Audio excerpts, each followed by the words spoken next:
day. Every day's an art day in Los Angeles. Trade, Commerce, and Tourism Committee. It's the 17th day of January.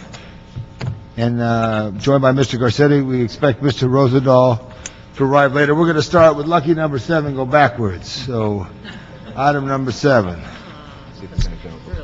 Under item 7, the Chief Legislative... Any general public comment? No general public comment? General public comment is closed. Thank you. All right, Mr. Clerk, item number 7. Excuse me, Madam Clerk. Under item 7, the Chief Legislative Analyst is here to report on forms of economic development support for the proposed Olympic North Hotel project and related actions in response to Council's adoption of motion Perry Reyes on October 18, 2011. The CLA's representative, John Wickham, is here to discuss the report, which was released on Friday of last week, and to ask the Council for approval of the CLA's recommendations. Good morning, John Wickham with the CLA's office. And as you know, this motion passed a couple months ago asking us to take a look at the project and see if there were forms of economic assistance that might be helpful on the project to get it done. And we did so, and we looked at the city's history on other hotel projects, and it appears that there is a need for economic assistance on this project, and it appears that the standard policy that we've been using for the last couple of years would or could be helpful here. And that is where we provide an amount of the transient occupancy tax as assistance to the hotel. We provide no more than an amount that's equal to 50% of the total net new revenue generated by the project. So that means the general fund benefits, that means the project gets built and the project benefits. In this case, they're building 2 hotels in one building. It's 392 units. And one of the unique features of the project is one of the hotels is a residence inn, which attracts people for longer stays, and it also attracts families, and that's a product that actually doesn't exist in the city of Los Angeles. So this is a new hotel type in the city, new hotel type in downtown, and so it doesn't compete with any of the existing hotels in the area. So what we do in these cases is we hire a consultant to do an economic analysis, look at their pro forma, and help advise us on how much assistance is appropriate for the project. The intent is to provide enough to make sure that the project gets built, not to help them make money hand over fist. This is a partnership, and we're trying to make sure that they have enough in order to get built. And so the consultants will help us to determine what those numbers are, determine that the amount of economic assistance is appropriate and fair, and so we're asking for approval to do an RFP, request for proposals, to find those consultants, to hire them to help us do the analysis, and then come back to you with the final determination on the amount of assistance, the term, all of the terms and the contracts associated with that, if they're appropriate, and then make a final action. The question, Ms. Perry's deputy, any comments? Marie Rumsey here on behalf of Councilmember Perry, and we're very supportive of the CLA's report. This is consistent with the policy we followed for the Convention Center Hotel as well as the Wilshire Grand project. We think it's a smart way to go forward. It protects the city, and it also helps bring new hotel rooms to the area. Thank you very much. Just a question, John. If you stay in the hotel, this is the same as what was given to the developer, the Marriott? Yes. Okay. And if I stay there and it's $300 a night or whatever it is, the bed tax is not charged? A bed tax is charged. A bed tax is charged. What happens is a community taxing district is created. If a community taxing district is created and they charge a bed tax, we hold back on collecting the city bed tax in favor of that. So where does that bed tax go? It's 14%, and that goes to the development. And it doesn't go to their pocket; it goes to the development. It goes to to ensure the financing of the project. Of the project, the structure, the building, etc., not somebody's bottom line. Yeah. It helps build the building. It helps build the building, is what it does. Got it. Very good. And all right. This is a project that should begin construction in April or May of this year. So this is This is Timely. going Now, will you have that report done by that time? If you're going out? I will check on the timing of that. How long does it take a consultant to consult with to give a consultant's report? Yeah, that's one of the questions we have for the consultants, is how quickly they can get this work done. You need a consultant to consult with you on that? Yes, no, when we go through this bidding process, we'll Got it. impress upon them. Mr. Garcetti. Thank you. A couple things. I know this type of hotel is becoming more and more common, both the kind of limited service and some of the extended stay stuff. We're having a similar proposed project in Hollywood along the 101 freeway. A couple things that I'd be interested, just in general, not to single this out, but to look at, what sort of wages and number of jobs these hotels produce versus traditional hotels, because as that moves and where we spend our limited monies, where we want to make those priorities. And I know we can't mandate anything, but I'd be curious to know whether there's a project neutrality agreement on the workers. There will be. Yes. This has all of those same types of agreements as the Convention Center Hotel in Wilshire Grand. Fair. Yeah. So just the first piece, if there's a way, just to, in general, because I'm making similar decisions in Hollywood, and some of the criticism some folks have brought up to us in Hollywood was, what are the wages and the jobs compare? Obviously, the market will drive some of this, so we can't stop that. But yeah, well, we always verify the job creation numbers as proposed by the developer, and so that's one of the questions we'll ask and it's specifically more in to this. Like a traditional hotel. Exactly. Okay, cool. Right. Thanks. Okay, so, Mr. Garcetti, if we could authorize the CLA to execute the draft MOU, instruct the CLA with assistance from the CAO and city attorney to negotiate a definite agreement with the developer and submit these to council for approval.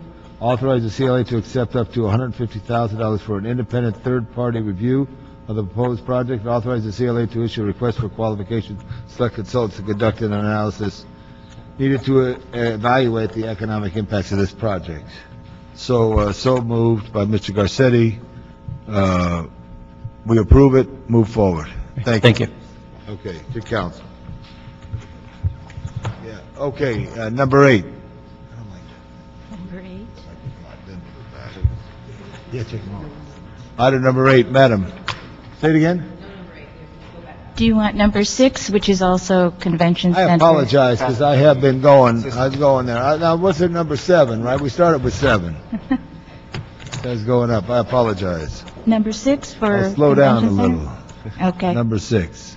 Under item 6, the city administrative officer submits for council approval amendment number 1 to a contract between the Convention Center and Keynote Consulting, which is a contract for computer software training and conversion assistance to the Convention Center in the use of an event business management system software program.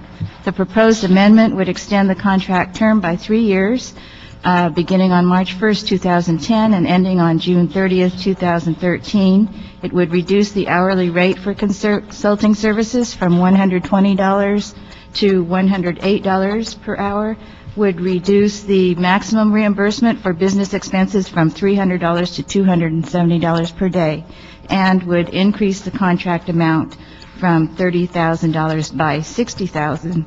Excuse me, for a total contract amount not to exceed $90,000 over the 5-year term of the contract. So this is a reduction. There 90 were was the some- last? Some reductions that have been negotiated in Got it. response to council's. Correct, positive. Okay, let's hear from our CAOs. Thank you.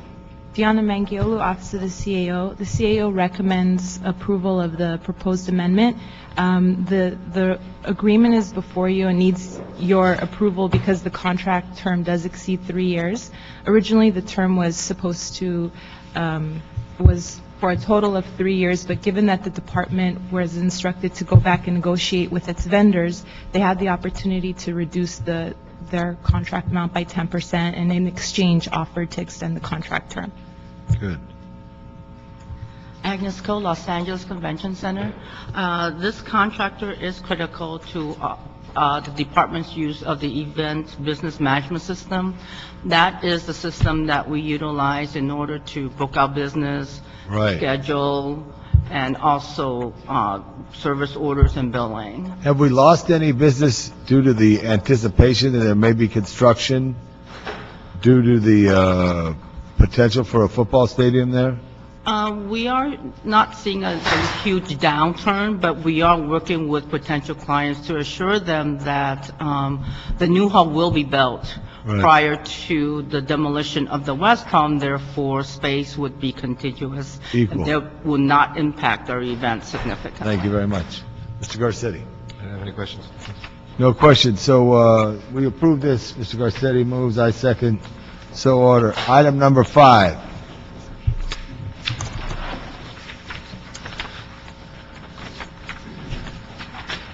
Under item 5, the Board of Harbor Commissioners submits for council approval a proposed foreign trade zone general purpose operating agreement with California Cartage Company for a foreign trade zone 202, site 98, located in Carson, California. The operating agreement would have a term of 5 years with 3 options for 5-year renewal periods for a potential maximum term of 20 years. And in his report to the mayor and the council, the CAO recommends approval of the proposed operating agreement. Good morning, council member. Hello. I appreciate the tie you're wearing today. Well, thank you very much. Los Yeah. Angeles tie, very You nice. betcha. Yeah. My wife told me to wear it. So.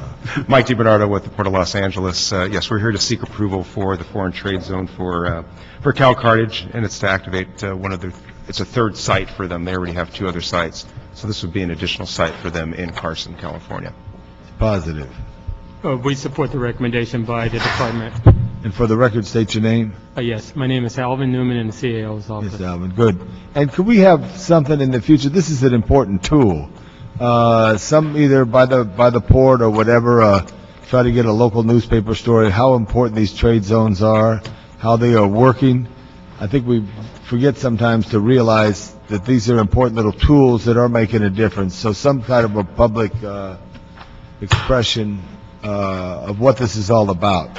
You know, Sure. Like a report. Like, are we up to 98? Or how many foreign trade zones do we have? You said a number. Somebody said 98. This is site number... No, this is site 28, but 28. yeah, I'm not sure on the quantity we have today, but we can let you know. Find out. Let's do something. Yes. Okay, Mr. Garcetti, any questions? It says there's 15 plus sites. 15 plus sites. Okay. Yes, because some are activated or deactivated, so Right. Got I'm it. not sure. Right. All right, good. Well, so ordered. Thank you very much. You're welcome. And the same is true for number 4, right? Yes, under item 4, the Harbor Commissioners submit for approval a proposed foreign trade zone operating agreement with NEC Logistics America. This is for Foreign Trade Zone 202, Site 4E, located in Rancho Dominguez, California. The operating agreement would have a term of 5 years with 3 options for 5-year renewal periods for a potential maximum term of 20 years. Yes, this is NEC that is requesting a new site within, as was mentioned, in Rancho Dominguez. Alvin in the CAO's office. We support the department's recommendation on this. Great. So moved by Mr. Garcetti, approval. Thank you very much. You're welcome. Thank you. Have a nice day. Item number 3. Thank you. Thank the Port of Los Angeles for all they do. Under item 3, the city administrative officer submits a report to the mayor and the council on the First Amendment to the lease with Aerolease Associates and the First Amendment to the lease with Aerolease West. Both leases are for the use of aviation land and improvements at Van Nuys Airport. Both lease amendments have incorporated provisions that were part of a settlement agreement between Aerolease Associates and the City of Los Angeles. And you may recall that these lease amendments already were considered by this committee on November 15th. This committee recommended council approval, and council approved the lease amendments on November 30th. The CAO's report was submitted to the mayor and the council on December 2nd, and now has been referred to this committee for consideration. Thank you very much. Mark? Well, Mark Adams, Los Angeles World Airports, as the CLA pointed out, this is an item that was the council's already approved the leases. The CAO report came in a bit after the leases were approved by council. We're just asking that you note and file the CAO report. The CAO is here as well.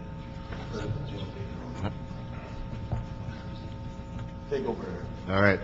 I'll move approval. Mr. Labange seconds without objection. We'll go ahead and file that. Thank you. Thank you. Next item. Under... It's going backwards. Okay. Under item 2, the Board of Airport Commissioners submits for approval a First Amendment to the contract with Oracle America, which is a joint contract with the Department of Water and Power for the purchase of computer software licenses and services. The First Amendment would extend the term by 2.5 years, expiring on September 24th, 2014. It would authorize the Executive Director to exercise 2 annual renewal options through September 24th, 2016, and would increase the compensation authority by $3.54 million approximately, for a total contract amount of $5.3 million.